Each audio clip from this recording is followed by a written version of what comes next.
дошли в част 2 на опитваме странни бомбони. Забрахме да кажем, че сме лудите хлапета. Да, ние сме лудите хлапета. Аз съм Станимир, а това съм е Ирина. И в днешното видео, да, ще пробваме пак Странни бомбони. странните бомбони. Само аз. Да, Иринка пробва странни бомбони. И сега той ще ми ги разбърка. Останаха само 3. Ами, нека ги разбъркам. Сега е време да разбъркам.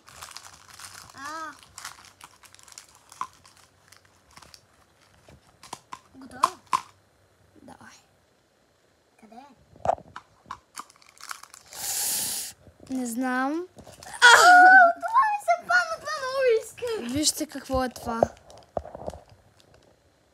Това е най-странното нещо. Би трябвало да разберете какво е това. Сега, да, давай.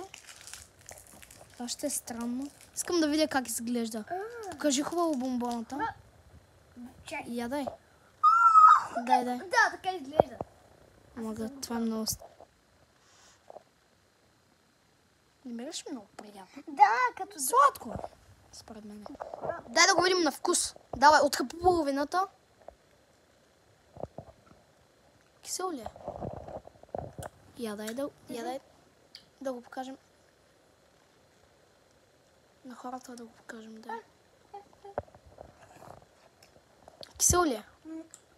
Защо? Ядай. Не е кисело. Стой. Да хване. Омага. Какъв е пълнежа. Харесва ли ти? Много е странно. Само да ти кажа, не ги яш. Напълно, това са дъвки. Ти миналата бургера изяде ли я? Не я изяде. Ама дъвче повече, по-вкус да има. Но изобщо не е кисело. Честно. Да.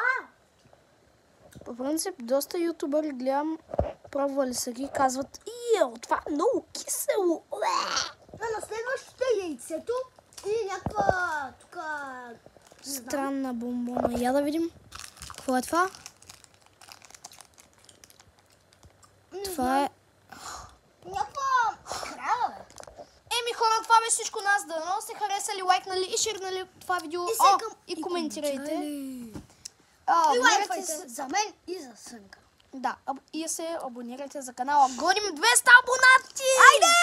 Айде!